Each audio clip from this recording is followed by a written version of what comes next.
everybody, I hope you are having a great week. Over the last couple weeks, I've been tackling sort of what defines success in my life. I know a lot of times we think, what is success? Is it the money that I make? Is it the car that I drive? Is it the career that I have? Is it my relationships? Is it my family? Is it the vacations that I get to go on?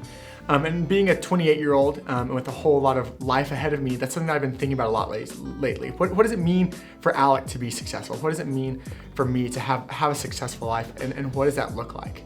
And that's something that I've been tackling over the last couple of weeks, trying to decide, what does success look like in my life, and what defines success, and who defines success? Because a lot of times, I want to be seen as successful to the people around me, not just to myself. And so I've been thinking through that process, and last night I was sort of stressed out. I was a little frustrated.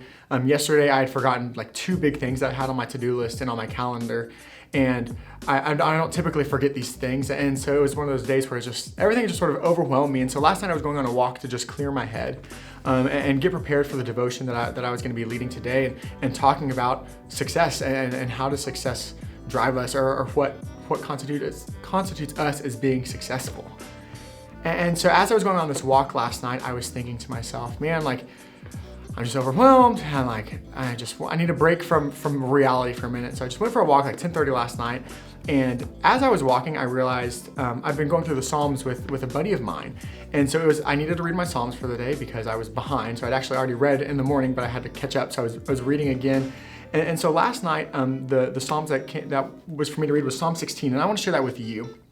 And Psalm 16 says, "Protect me, God, for I take refuge in you. I said to the Lord, you are my Lord, I have nothing good besides you. As for the holy people who are in the land, they are the noble ones. All my delight is in them. The sorrows of those who take another god for themselves will multiply. I will not pour out their drink offerings of blood, and I will not speak their names with my lips. Lord, you are my portion, and my cup of blessing, you hold my future.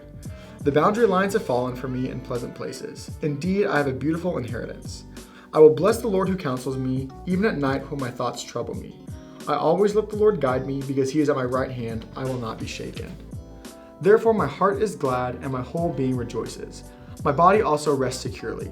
For you will not abandon me to Sheol, you will not allow your faithful one to see decay. You reveal the path of life to me. In your presence is abundant joy, at your right hand are eternal pleasures." And for me, after a long day, after a day that was sort of just overwhelming, after thinking about what it means to be successful, what defines success in my life, to read verse 2 right off the bat, it says, "You are my Lord, I have nothing good besides you." We're chasing all of these good things all the time, which aren't bad things. We want to have a good career. We want to make enough money to support our families. We want to have a nice place to live. We want to drive a good car. We want to go on vacation, and we want to have good relationships with these people who are in our lives. But then that reminder that the only good thing, we have nothing good besides the Lord. That was just a big reminder for me, and what defines our success. These things are good.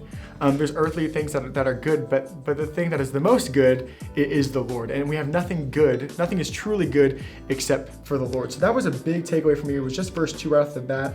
And then going down to verse 4, it says, "The sorrows of those who take another god for themselves will multiply." And just that idea of pursuing these things over God, like if we're pursuing our career, if we're pursuing earthly relationships, if we're pursuing money, house, cars, these things that we as earthly people consider successful, if that we are pursuing over the Lord, our sorrows are going to multiply. And so just that reminder that our success is not found in the things of the earth. Our success isn't here on earth, but our success is found in our relationship with the Lord, and that we have nothing good except for who the Lord is. We have nothing good besides the Lord. And so that's just my encouragement for you as we go off into this week, that we remember our success is found in the Lord.